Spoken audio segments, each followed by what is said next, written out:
This is the Morning Drive. It's Mirror Business FM. Next, we're talking about how a beloved Filipino flavor is making waves on the global stage. So much so that it's even being called the new matcha in international drink trends. Now, last year, the Philippines generated over $3 million in ube and ube-based product exports, and it's driven by rising global demand for authentic Asian flavors. Key markets included the Middle East, the US, UK, and Italy, where Filipino food products are increasingly sought after. Now, with us this morning is Chef Jackie Laudico, one of the Philippines' top chefs, a culinary consultant and restaurateur, to talk about what is a unique export trend and also what it means for Filipino cuisine abroad. Chef Jackie, it's a pleasure to meet you. Hi, good morning, Tim. It's a pleasure to guest in the show. It's good to have you here. So let me start. Let's just talk about the journey of ube from a Filipino staple to an international export product, especially in markets like the Middle East, the US, the UK, and Italy. Just talk me through the journey, because this is something you've worked with for, I guess, for years. Yes, as an advocate of Filipino cuisine, I've constantly worked with doing Filipino food festivals abroad. And I also own all Filipino restaurants here. I've never ventured into offering other cuisines. And because it's really our passion and our advocacy to promote the cuisine. How important is ube, or it's the purple yam, I think other people might know it as, but how important is it in Filipino cuisine, but also in Filipino culture? We've been enjoying ube for hundreds of years. It's a uniquely tasty thing. It's very Filipino on how we cook it. It might grow in the Southeast Asian region, but the way the Filipinos have been enjoying ube in the sweet, creamy desserts that highlights its natural vanilla tones, it's really something that culturally we have enjoyed. It is a gift of love from our grandparents. It is enjoyed as an afternoon snack, as a topping of halo-halo. And we also make a lot of ice cream and the other popular desserts and the varieties of desserts like leche flan, puddings into ube flavor. So we really love ube. It's culturally very Filipino and such a celebrated product that we love to own.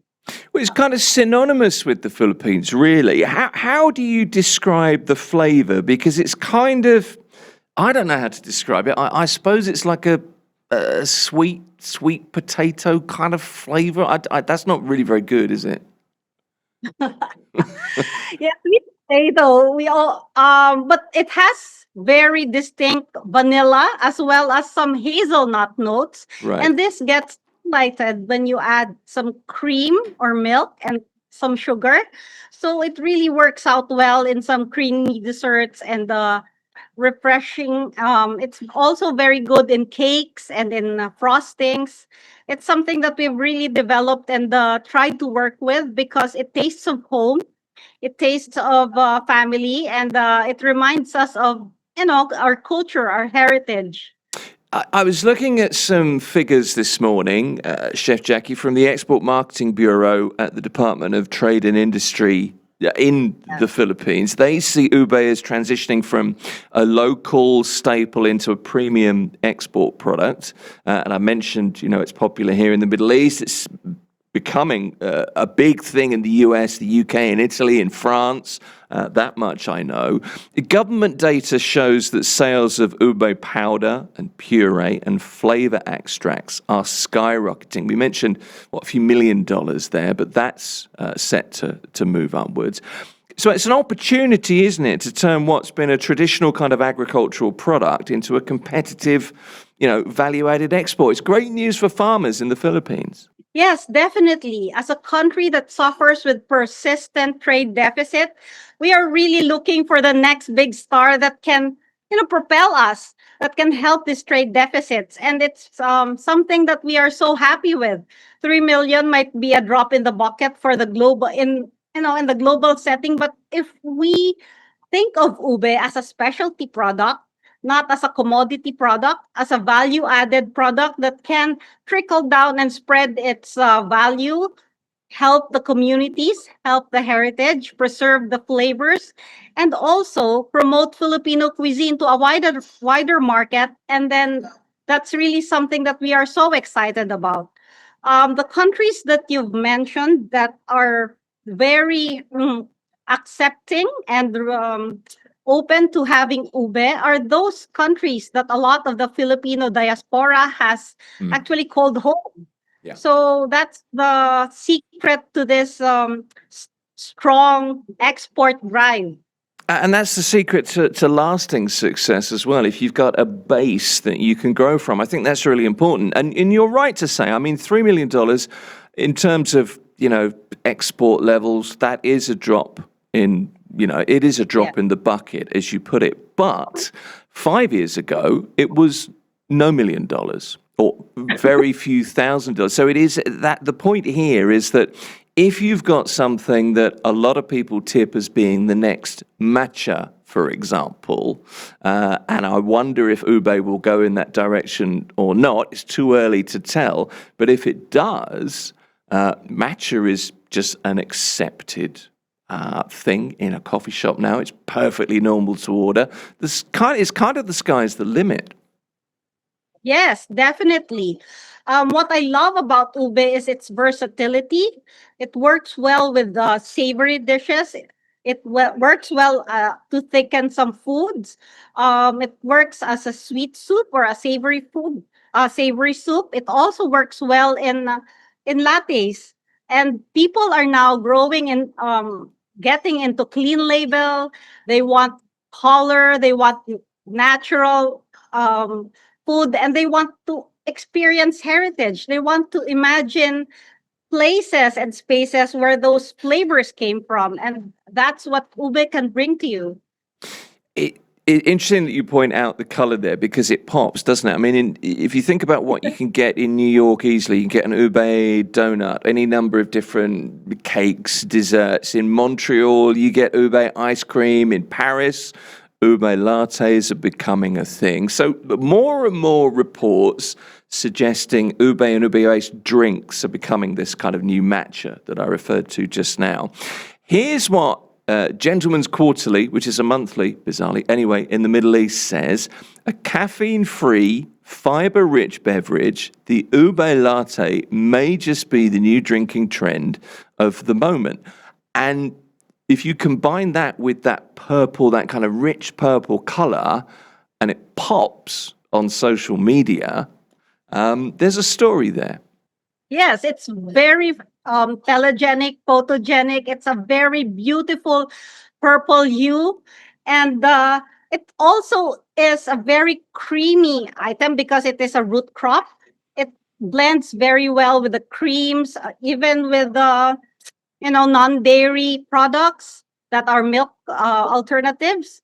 We can make a really healthy cafe latte alternative or a matcha latte alternative with ube because it is clean label, it is colorful, it is something that is uniquely tied to a certain flavor that is familiar, yet distinct, very distinct but familiar because it has some notes of vanilla as well as hazelnut, and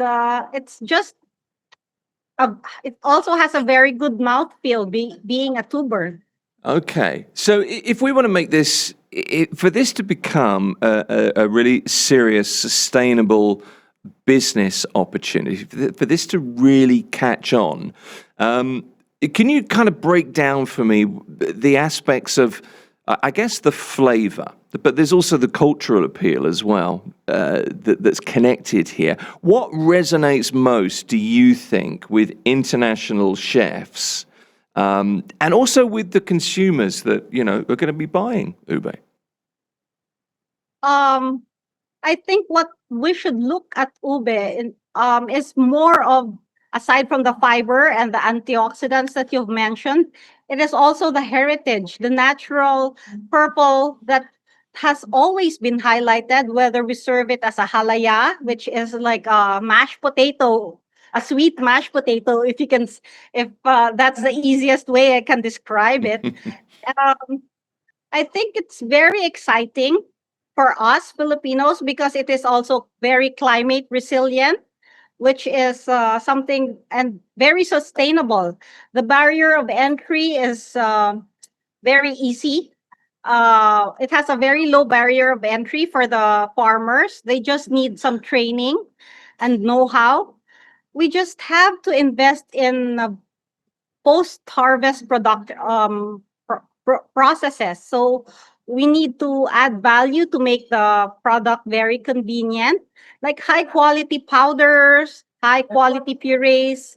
Those are the future star products that the Philippines can export, and it's already starting that, and we just need more of that. It's interesting you say that because it breaks down barriers. There's an opportunity here, isn't there, for Filipino farmers, for food exporters, for chefs as well, to make headway in international markets. And ube could be one way to open the door for, I guess, a whole host of other products. Yes. Definitely. We also have the perfect climate and location for cacao. We have a lot of heritage, different types of sugar, the muscovado. We have a lot of coconut sugar as well. So we also have great coffee. So if ube makes it, if it can be the star, it will just help everything else. It will just open the market for the rest of the products of the Philippines.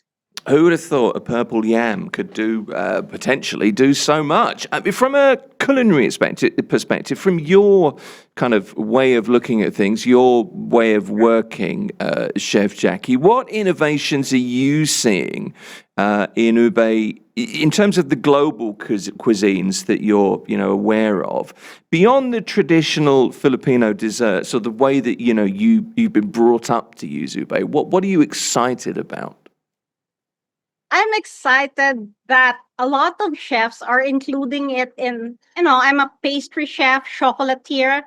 So aside from my other businesses, I love that the traditional French techniques are made and then a punch of ube is included, like ube halaya filled croissants.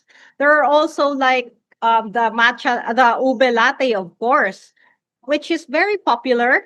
People would actually ask me to bring some ube latte. I was actually wondering before why they would ask me to bring such a product, because it's a new pasalubong, which is like a gift when you're traveling.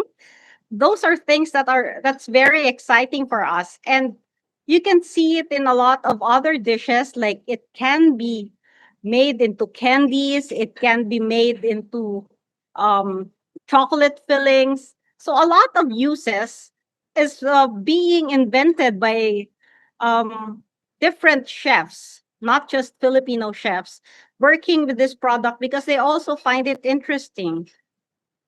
And that's, if you can find something new in this industry, that's kind of, I guess, that keeps it alive, doesn't it, for chefs? It keeps that creative spark going.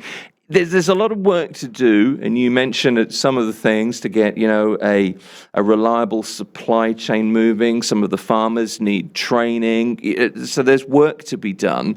But so there are challenges. What kinds of challenges do Filipino producers and people like yourself, culinary entrepreneurs, face in scaling ube products for export markets? I think what we should focus is making it a specialty. So this will be value added products, and most of the time, you need a big investment for the processing equipment.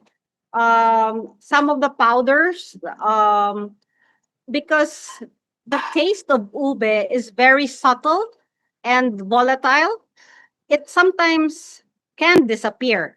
So I want to have, like good investments on maybe perhaps vacuum dehydrators, freeze drying machines. So you can really maximize the natural flavors without doing a lot to the product. So these are the things that the government can definitely help us with, or international investments can help the Philippines with. Just let me ask you, in the Philippines, what do people make of it? That, you know, all of a sudden there's this, you know, international interest. It's kind of, it's a trend that's coming for sure, but it's something that you've grown up with that's perfectly normal. There's nothing special about ube in the Philippines, is there? Other than, you know, it's tasty and we like it, kind of thing. Actually, when you think about ube in the last 10 years ago or 7 years ago, I have one of my youngest kids. She's so much into ube, and I would attribute it to having a close relationship with her grandmother. So it was something that would speak of home, that Yeah. would speak of heritage. But then eventually, until now, she would ask for it in drinks when we go out. So I realized it's also a very Gen Alpha thing because it's colorful. So it's very exciting for us. It's very interesting to analyze that they've come to love that product that we would think is something that was very staple in any Filipino home. It's a taste of home, isn't it? Just a quick word about you. We've only got a minute or so left, Chef Jackie, but I know that you've got some collaborations coming up. Just fill us in a little bit about what you are going to be doing soon. Okay. So I'm actually very excited because on March 23, I together with other Filipino chefs from all over the world will be doing a dinner as part of the Melbourne Food and Wine. Two chefs are actually based there in Dubai. Chef Noel Katis and Chef Dabo of the Naimas restaurant. Right, We right. will be all doing the dinner together with James Beard Award winner Abby Balingit, who's based in New York, and of course my husband, myself, and two Filipino chefs, Morris and Michael, that are called Adobros, and they're based in Melbourne. So we're doing one night in a Fable restaurant in Melbourne as part of the Melbourne Food and Wine events. Is ube going to be on the menu? Yes, I'm coming up with a halo halo that I will be featuring different textures of Victoria berries. I'll be making patifoy and jellies out of it. And of course, the creamy part will be the ube. It's good to hear. Chef Jackie Laudico is one of the Philippines' top chefs. She's a culinary consultant and a restaurateur. And let's hope, Chef Jackie, we see more ube than we could ever have hoped for. Good to talk to you. Good to talk to you. Thank you so much. Thank you for coming on. This is Mira Business FM.